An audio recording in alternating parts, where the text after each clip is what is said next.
Very sad reality. Judges, a panel of appellate judges, well, they decided to agree with a cop who assaulted a woman after she called the police because somebody pulled a shotgun on her. I want to remind you of the incident and give you the update. Here it is.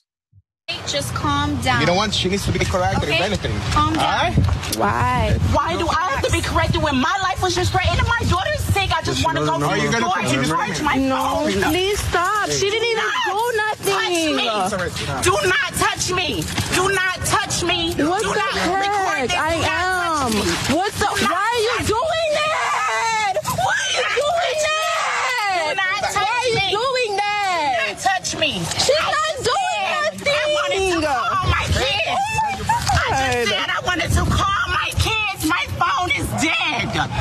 What do you not understand? I got a gun pointed in front of me, and my kids is sick. I'm stressed out. I need to go call my children. D. Ramos?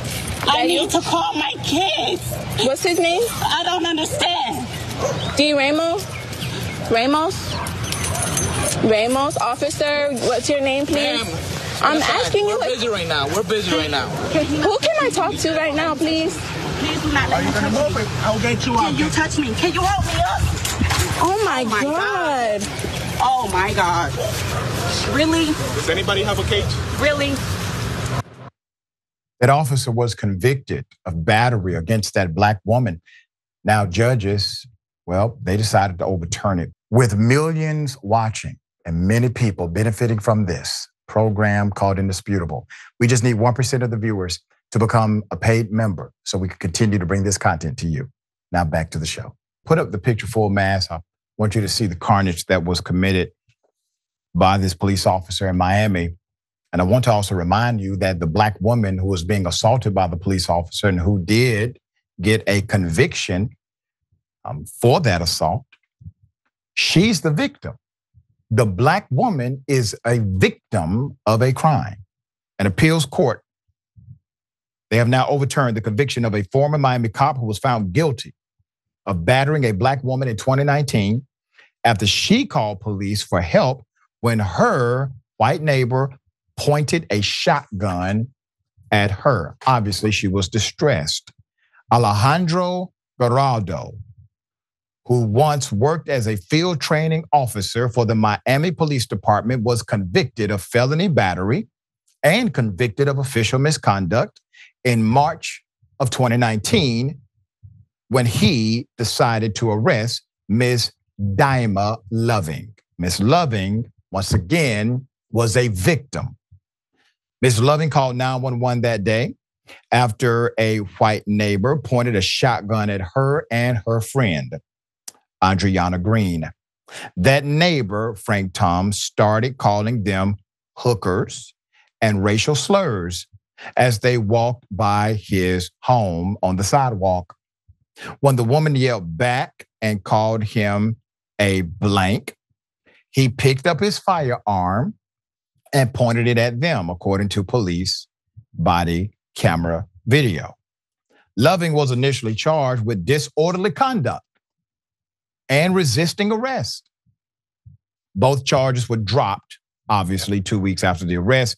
The officer was fired from the Miami police force and was convicted swiftly, June 22nd, 2022.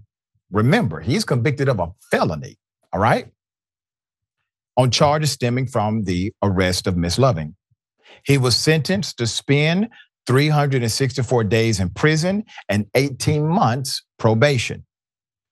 He was released on an appeal bond on the same day that his jail sentence began. Now, that seems quite outrageous. Some people don't realize that this is actually an option because judges typically do not allow it as an option for most people. But if you appeal a case and your sentencing is starting, you can ask the judge for an appeal bond, which will allow you to remain free until you exhaust your appellate remedies, all right? So Officer Giraldo's arrest report, which factored into his misconduct charge, was central to the appellate court's decision to clear his conviction. The appellate court judges ruled that prosecutors did not provide a sufficient objective argument that could support their assertion that the officer intentionally falsified the arrest report. They stated that the officers, quote, subjective interpretation of Ms. Loving's behavior during the encounter wasn't adequately refuted, so intent that he wrote bogus statements could not be proven, even though he lied his ass off in the police report.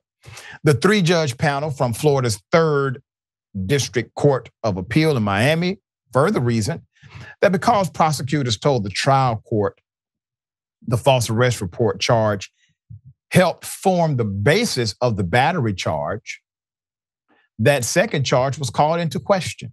Now, this is a reach for judges here. I want you to hear it though. The 3-judge panel from Florida's 3rd District Court of Appeal in Miami further reasoned that because prosecutors told the trial court the false arrest report charge helped form the basis of the battery charge, that second charge was called into question by these judges. Put them up full mass. Their judicial ruling reads like a defense attorney for the accused and the convicted. Typically, an appellate court judge is looking at processes that may have violated the rights of the accused. There is no allegation of rights being violated. What they're arguing is the process of the prosecution, which is rare because the process of the prosecution still bears no rights being violated of the accused. According to court documents, the 3-judge panel was made up of Judge Edwin Scales III, Judge Monica Gordo, and Judge Alexander Boker. Gordo and Boker were appointed to their positions by Florida Governor Ron DeSantis, and Scales was appointed by the predecessor, Rick Scott. Kind of explains it all. So the officer, Giraldo's former boss, told NBC6, he was surprised at the ruling to overturn this cop's conviction. Now, damn, the police are saying, wait a minute, hold up, wait. Now, I know we have a blue shield and all of that, but that man assaulted a victim who called 911. He was convicted of felony assault. And a panel of judges overturned what we see on video. This is what the police are saying, all right? There's more. Quote, although I respect the decision of the District Court of Appeals, I am surprised, former Miami-Dade Police Director Juan Perez said in a statement according to NBC6, quote, the guilty verdict was decided by a jury and not the state attorney. The Miami Herald reports that Officer Giraldo is expected to attempt to reclaim his position as a police officer. Of course he is. To do so, he'll need to reapply for recertification as a police officer from the state. And given the rules that apply, he cannot be discriminated against because now he has no conviction to speak of whatsoever because it has been completely overturned by, well, those alleged judges. It's clear here what they did. I mean, looking at the summary of the reach they went through in order to provide an absolute turnaround. I've seen judges question processes of DAs before, but at the end of it, they said, however, even though I questioned this process, it would not have made the jury find any differently than what they did.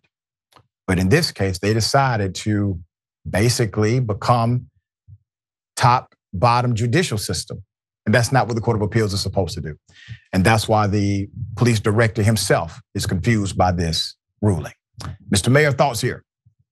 Yeah, my thoughts are, like you said, the rules of procedure are usually what are challenged at the appellate level. They're not trier facts. That's right. That's correct. Jury for. So the fact that we're seeing them overturn a case that a jury got a guilty conviction on is absolutely outstanding. But it's also a reminder that America's tolerance for Black suffering is extremely high, and we should not pretend. So Mr. Perez, director of policing in Miami, may be surprised, but this is America being America. And these judges are acting just like the people appointed them, anti-Black. That's right. That is right. Very well said.